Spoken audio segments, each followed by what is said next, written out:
Chapter 31 Bhakti Yoga. In the beginning, the whole world was one.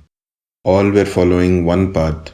Gradually, people started worshipping forces of nature like sun, rain, fire, wind, etc., so that they would not earn the wrath of natural forces. But man was not satisfied with this type of praying. So he started worshipping God as Rama, Krishna, Vishnu, Shiva, Ganesha, etc. Many stories are told in Puranas wherein God has come in these forms to protect mankind. There are many stories in which God has appeared in the form of lower creatures like fish, wild boar, tortoise, elephant, etc. This was to show that God is ever near his devotees and protects them. God was depicted in these stories in different forms, and these were carved in stone where the avyakta or unmanifest was given vyakta or manifest form. This was to say that the highest God can manifest everywhere in creation, and we can realize God by worshipping him in any form we like. There are several incidents in the lives of great devotees like Purandaradasa, Kanakadasa, Nandanar, Tyagaraja, etc. In Bhakta Vijaya, there is the story of one such great devotee, Trilochanadasa. Trilochanadasa was a goldsmith by profession. He always used to think of Lord Krishna and was lost to the world.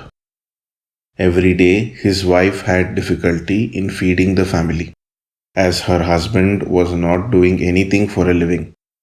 One day she said, "I am fed up with your devotion.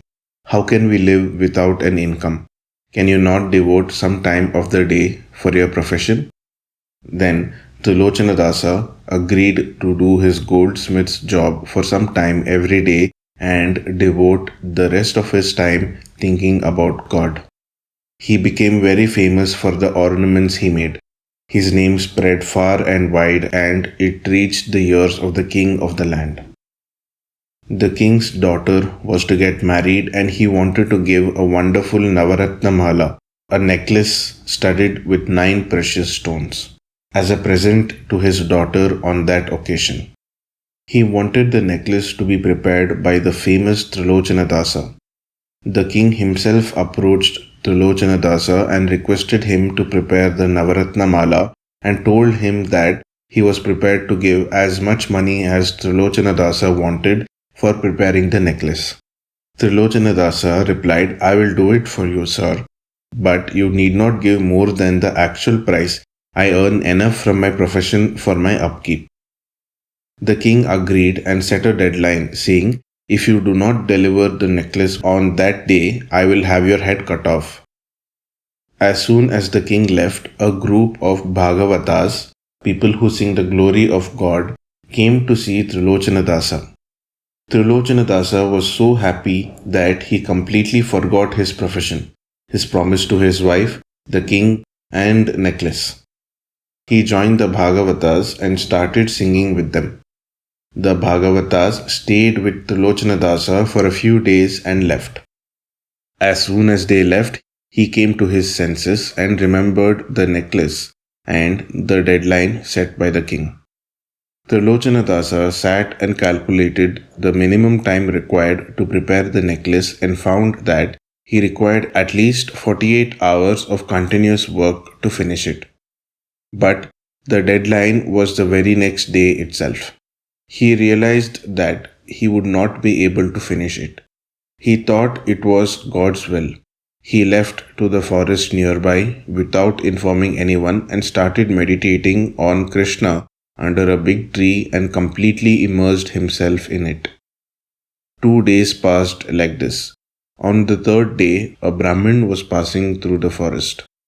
He saw Trilochanadasa in meditation. He wanted to take some rest before proceeding further.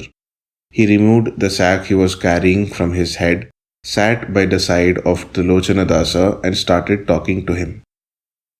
Trilochanadasa came to know that the Brahmin was returning from a feast hosted by none other than Trilochanadasa. He was confused.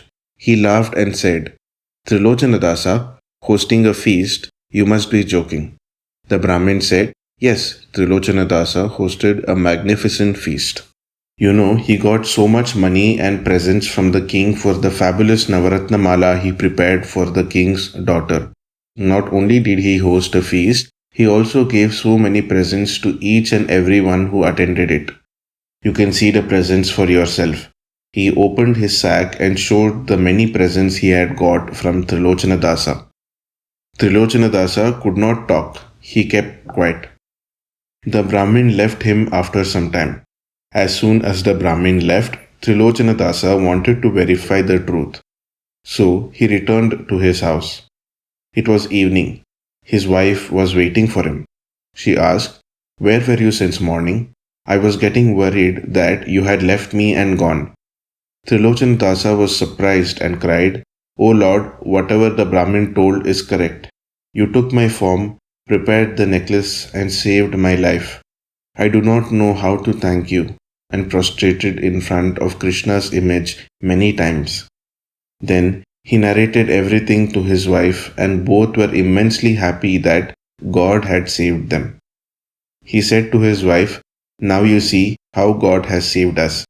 The king has given enough money for our lifetime, so there is no need for me to do the goldsmith's job.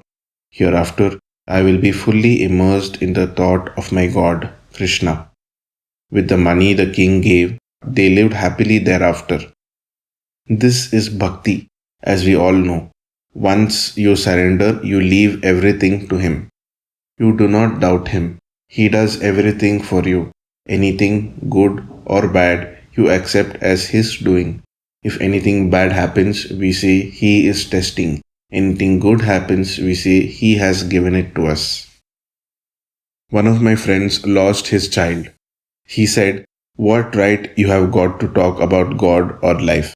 There is no God. You have not suffered like me. Throughout my life I have suffered. Now the final ordeal I have to undergo is my own death. It will be better if I die. This is where a normal person is stuck with. If we analyze life as a series of incidents, we are lost in incidents. If we are lost like this, we are lost, that is all. So, try to analyze life. Try to do something for your own merger. Ask questions about everything. Why? Why? Then only we are fit to live. Otherwise we are lost in waves of incidents. 99% of the people are like this. They are lost in waves of incidents and thoughts. Only 1% search the truth. They know that God is the only truth, so they search Him with love. This is called Bhakti Yoga. Yoga means union. Swami Vivekananda says Bhakti Yoga begins, continues, and ends in love. So, this is the union with God, with love. God Himself is love. If you do not know how to love God, start loving whatever you like. If you are angry, know that root of anger is love. Everyone loves himself most. Because you love yourself, you are angry with others. A hooligan may say that he does not care for anything. He cannot say that he does not love himself. So, understand love, give love, God will follow. He will lead you to self-realization. An intense madness for God for even a second makes you realize God. As we have a body and mind, we also have a soul or self. The soul is responsible for breathing. Breath touches the lungs and reaches the heart. Whether we know it or not, the soul is there. We always say heart and soul. I love with my whole heart and soul, or I hate with my heart and soul. So, soul is not connected with mind and body. We do not recognize soul as we are overactive in mental and physical level. To recognize it, a touch of God or Guru is required. For that, love is required. When you say, I love him, It is just a feeling without any reason. When that love becomes madness, intensifies for a second, you touch the silence. Then you are unconsciously drawn to it. You cannot go back. You are absorbed in silence. This touch or avesha is possible by intense love, bhakti. There are 9 types of bhakti: Shravanam, Kirtanam, Smaranam, Padasevanam, Archanam, Vandanam, Dasyam, Sakhyam, and Atmanivedanam. In Shravanam, you hear the glory of God. In Kirtanam, you sing the glory of God. You praise Him. By Smaranam, you acquire His character. This is also entering into spirit of God. It is said that God has 4 padas or feet. Of these, we see only one pada, that is the whole world. If we worship His seen foot, this is Padasevanam. Then only He will show us His other hidden padas. Then only He will show us His other hidden padas, and we go beyond His padas so that we also go beyond our 3 padas of wake, dream, and sleep. In Archanam, we perform pujas to Him. Whatever we have, we offer to Him. Then we do Vandanam. We start wondering at His Leelas. Then we prostrate to Him. Then only we come to the next step of Bhakti Yoga, Dasyam. In Dasyam, we think that we are His dasas or servants of God. So we say we are His servants. By this Dasa Bhakti, we become familiar with God. A boy may join a hotel as a cleaner. Slowly, he becomes a server, cashier, and even an owner. So also, a bhakta graduates from dasya to a sakha, that is, a friend or a companion. This is Sakhya Bhava. When you are in this state, that is, Sakhyam, you work with Him, talk with Him. You are one with Him in consciousness. When you are in this state, you are one with Him and He is with you, and you do not have a consciousness of your own. You always feel His vibration. When you are in Sakhya Bhava, think who is the creator of this vibration. Ask this question deeply. This is Atmanivedanam. God created this world. How He created this world is revealed to you. Thus, you go to the base of the creation. You will have Atma Darshana. Then you are aware. Thus, you can reach the highest level through Bhakti Yoga.